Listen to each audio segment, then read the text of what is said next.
चलिए आज बात करते हैं इसकी कि आखिर बच्चों को पढ़ने में मन क्यों नहीं लगता है। एज अ स्टूडेंट मेरे साथ भी यही होता था कि पढ़ने का मन ही नहीं करता था। मतलब मुझसे कुछ करवा लो लेकिन पढ़ने मत बोलो।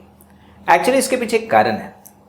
कहीं ना कहीं हमारे दिमाग को ये बात समझा दी गई है, बहुत बचपन से ये ट्रेन कर दिया गया कि जो पढ़ाई है ना वो बेकार चीज़ होती है। कैसे?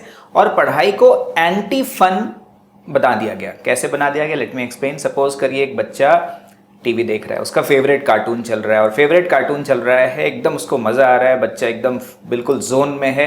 अचानक से पेरेंट्स ने देखा, अरे ये तो टीवी देख रहा है, ये तो कार्टून देख रहा है। सबसे पहला शब्द क्या निकलता है? बंद करो टीवी, जाओ पढ़ने बैठो। तो बच्चे के दिमाग में क्या गया कि फन का जो ऑपोजिट है वो तो पढ़ाई है। ठीक है। उसके बाद क्या हुआ? बच्चा खेल रहा है आराम से, मज़े आ रहे हैं उसको। ठीक है। और खेल के बीच में घर वालों ने क्या बोला? बेटा पढ़ लो। बच्चे को क्या समझ आए? खेल का अगेंस्ट भी क्या होता है? पढ़ाई होता है। ऑपोजिट, जस्ट उसका जो ऑपोजिट है वो पढ़ाई है। मतलब अगर बच्चा सो भी रहा है आराम से, संडे का दिन है, अगर ठीक है एक आध घंटे एक्स्ट्रा सो रहा है वो, तो घर वाले आए, फटाफट उठाया, सोया क्यों है, उठो पढ़ो। तो प्रॉब्लम क्या है कि जब आप किसी को बार बार बचपन से ये कहते हैं कि एनीथिंग दैट दे लव, खेलना, एंटरटेनमेंट या अच्छे से सोना, हर एक चीज़ का ऑपोजिट जब आपने पढ़ाई बना दिया तो कहीं ना कहीं हमारे दिमाग में ये बात अंदर से बैठ जाती है कि हाँ, जो पढ़ाई है वो फन और इन सब चीज़ों का ऑपोजिट है, और जो चीज़ इन सब का ऑपोजिट है उसे हमें करने में मन ही नहीं लगेगा। और जिस चीज़ में मन नहीं लगता, ऑब्वियस सी बात है, उस चीज़ में तन भी साथ नहीं देता है। It's a fact. अब जैसे आपको एक सिंपल एग्जांपल देता हूँ। अगर आप पूरे दिन भर थके हारे आए हैं और घर में घुसते ही मैंने आपको कहा कि एक काम करो, पढ़ने बैठ जाओ मूड पूरा खराब हो जाएगा। आप बोलेंगे हम नहीं पढ़ते। पर यही अगर मैं आपको बोलूँ चलो शॉपिंग चलते हैं और चलो तुम्हें बढ़िया सी ड्रेस दिला के लाते हैं, नए स्नीकर्स दिला के लाते हैं, और उसके बाद हम तुम्हारे फेवरेट रेस्टोरेंट में जाएंगे जहाँ पे अपनी मर्जी का खाओ, देखो बॉडी में कैसे एनर्जी आ जाती है।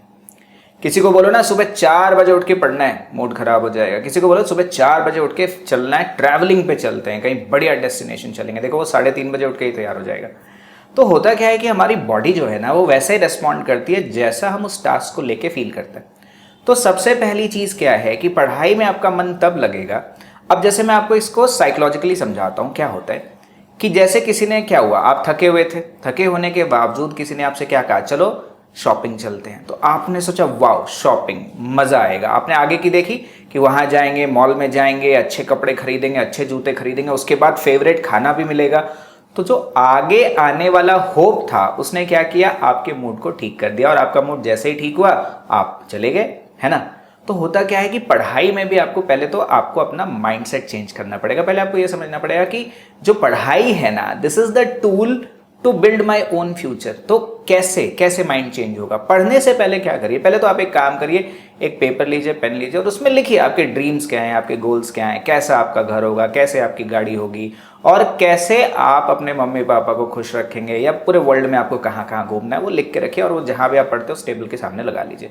और उसके नीचे ये शब्द लिखिए कि पढ़ाई वो टूल है जो मेरे सारे सपनों को पूरा करेगा। और पढ़ने बैठने से पहले जस्ट बस एक बार ये बोल के देखिए कि yes I am excited to learn new things.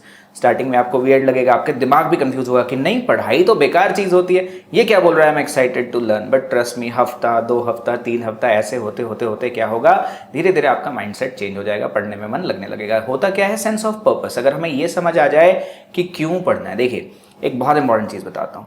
पूरी दुनिया में सबको पता है what to do. For example अगर मेरा वजन बढ़ रहा है तो मुझे पता है मुझे एक्सरसाइज करना है, या मान लीजिए मेरे I am not making enough money, तो मुझे पता है कि मुझे अपना इनकम बढ़ाना है। That is what to do. वो सबको पता है, सबको पता है what to do. Only few know how to do. अब मेरा वजन बढ़ रहा है, हाउ टू डू में क्या है? मुझे पता है मुझे जिम जाना चाहिए, वहां जाके करना चाहिए। और सबसे इंपॉर्टेंट है, very very few, less than 1% of the people in the world know why to do. जब आपको वो व्हाई मिल जाता है, अब जैसे मैंने क्या बोला, मेरा वजन अगर बढ़ रहा है तो मुझे पता है कि मुझे वजन घटाना है, ठीक है, that is what to do. दूसरी बात, हाउ टू डू, मुझे पता है मुझे जिम जाना पड़ेगा, डाइट पे कंट्रोल करना पड़ेगा। और तीसरी इंपॉर्टेंट चीज़ है वाई टू डू, क्योंकि मुझे पता है अगर मेरा वजन बढ़ गया तो मेरे हेल्थ पे एडवर्स इफेक्ट आएगा। दुनिया में 90% लोगों को ये चीज़ पक्का पता है कि व्हाट टू डू, ठीक है, 9% और उसमें जोड़ दीजिए, उनको पता है व्हाट टू डू। लेकिन सबसे इंपॉर्टेंट चीज़ है वाई टू डू। जब आपका वाई जुड़ जाता है ना, रीज़न वाई, तो फिर आप उसको बेटर रिस्पॉन्ड करते हैं। तो पढ़ाई के लिए सबसे पहले अपने मन को समझाइए कि why this is important for me, कैसे ये वो टूल है जो मुझे आगे हेल्प करेगा। तो धीरे धीरे धीरे धीरे आपको पढ़ने का मन करने लगेगा। ओके, ट्राई दिस और tell me is it working. क्योंकि देखो एक तरीका वर्क नहीं करेगा, there are plenty of ways. किसी बच्चे के लिए काम करता है, किसी के लिए नहीं काम करता, पर मेरे लिए तो काम किया था। ठीक है, थैंक यू।